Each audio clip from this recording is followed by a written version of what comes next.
Hi everybody, this is Dan Stolbarger and welcome to this week's KFIR Middle East Update. It's the week of April 9th.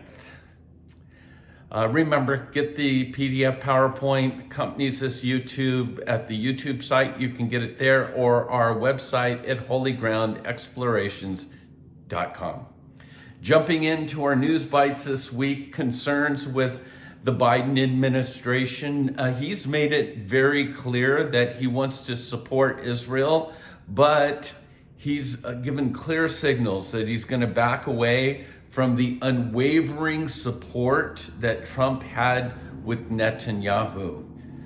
Israel's very concerned about what's taking place with the Biden administration. If you remember last week, we talked about $100 million that was earmarked to the Palestinians. This week, it's $235 million in U.S. assistance to the Palestinians.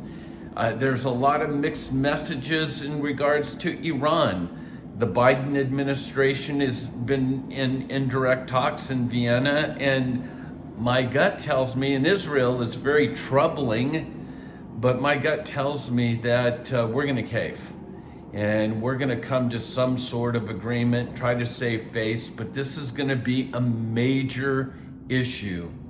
Some good news in Israel is that the coronavirus infections have dipped to the lowest levels since June 2020, and those sort of serious cases has hit a 3-month low, according to information that was released just last Friday.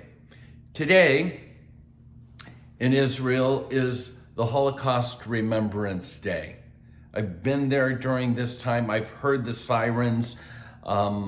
It's sobering to see the respect and cars pulling over. Literally, the freeways are emptied. People pull over to the side of the road. As the sirens blare, they get out and they stand with their heads hung low, remembering. And that's the whole concept, remembering. I mean, even the Holocaust Museum, if we can call it a museum, is, the name is Yad Vashem, which simply means remember the names, never forget. Well, major incident in Israel, where at the time of this recording, we don't know what the retaliations will be, but this week, Israeli commandos attached mines to the hull of an Iranian ship in the Red Sea. The explosion caused damage to this ship. Israel has, in a sense, contacted America to let them know we did it. So there's no hush hush or whatever. The full extent of the damage or casualties is unclear.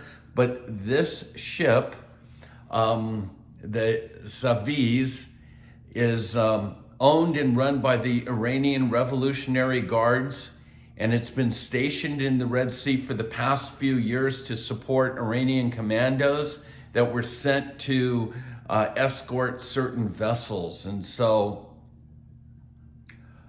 expect something. I kept kind of holding off for this Middle East update because I have a feeling that something's going to happen quite soon. Our next article is about the elections in Israel, and it's just crazy. My gut tells me there's going to be a 5th election, but all of the players, it's mixing oil and water. Just think about this statement, that the Orthodox Alliance is making noise. Basically, their quote is, it's better to form an alliance with the Arab Party than with the left. The Haredi sage, Rabbi Chaim Kaninsky, says that Arab parties make for a better ally because it will safeguard Jewish tradition. And he says the left simply wants to turn everyone secular.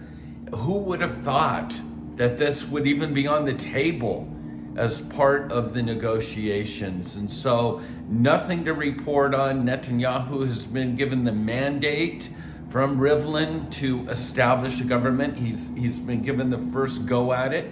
He has 28 more days to do that, but I would not hold my breath. And I don't think the left or the center left can do it, which is why I believe we're going to be looking at a fifth election.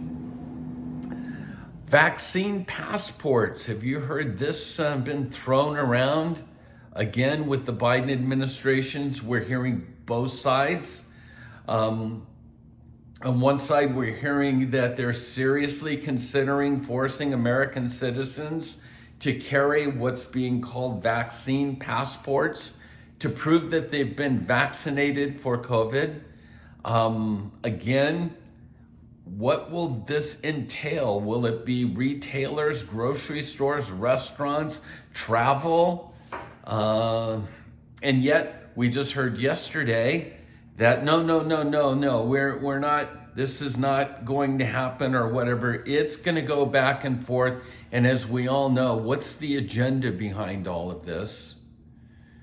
My personal thought is the agenda is a global economy, a global government, and that requires control. That's exactly what this is. Complete control. I'm not saying this is the mark of the beast, but just what's it sound like? In order to travel, in order to buy, in order to sell, in order to go into a restaurant, you have to be given, or you have to show this green pass, this passport. Who would have thought, even a year and a half ago, that this is where we would be today? Well, thankfully, our Congress is asking or requiring the Palestinians to show us the textbooks that they use for their children in schools, because it's been brought to the attention. This is something that's happened over the years, but as I've mentioned, we're already giving in the excess now of, in the last 2 weeks, we've already allocated over $335 million to the Palestinians. And so we want to review the textbooks. In the past, it's included language and imagery encouraging violence and hatred toward the Jews, other ethnic groups. And so, again, our friends at Palestinian Media Watch have been tracking this, and we've actually seen excerpts from the books. And the bottom line is that there'll never be a change in the Middle East. This is a legacy of hate. The only hope for any kind of change is in future generations. That's why these textbooks, it's essential that we remove the hatred from the textbooks, or there'll never be peace. Another sort of bright light, it's called SpectraLit. It's an innovative Israeli-developed corona test that may be a key to getting the world back to normal. An Israeli company has received approval from the European Union to roll out its rapid coronavirus test. It delivers results, are you ready for this? In 20 seconds. This rapid test could be a game changer, helping the world to return to some sort of normalcy in regards to flying internationally or attending large concerts or sporting events. So we're going to watch and see how this implementation is processed. But it's positive. And then a couple other things before we sign off for this week. Losing Our Religion's the name of this article. A new survey shows American membership in communities of worship sharply declining in recent years. Now, with less than 50% of the country belonging to church, synagogue, mosque, or whatever, it's drastically dropping. And why should this matter? The accelerating trend towards a more secular America represents a fundamental change in our national character, one that I believe will have major ramifications. Actually, it's already happening in politics and social cohesions. By the numbers, here it is. A Gallup poll released last week found just 47% of Americans reporting to belong to a house of worship. That's down from 50% in 2018, but catch this, in 1999 that number was 70%. Disney's making news again. They did something on one of their programs related to the Passover. And as we all know, the Passover service ends with the phrase, next year in Jerusalem. Disney changed that. And so there's been a lot of kickback to all of this.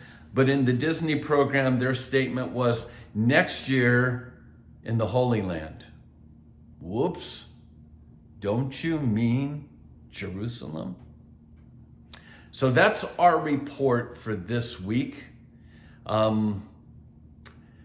We just finished such an amazing, uplifting week. I hope it was for you, where we experienced Good Friday as well as an empty tomb on Resurrection Sunday. And now it's time to hunker down again, put our shoulders to the grind, the yoke or whatever, and begin to walk with Jesus closer than ever before. And so we need to stay informed. Remember, Jesus, when asked about the end of days, he said, you need to watch and you need to pray and don't be deceived. And so it's not time to sort of kick back and put our legs up. No, more than ever, it's time for us to be followers of Jesus in this day. Amen. God bless you. Shalom.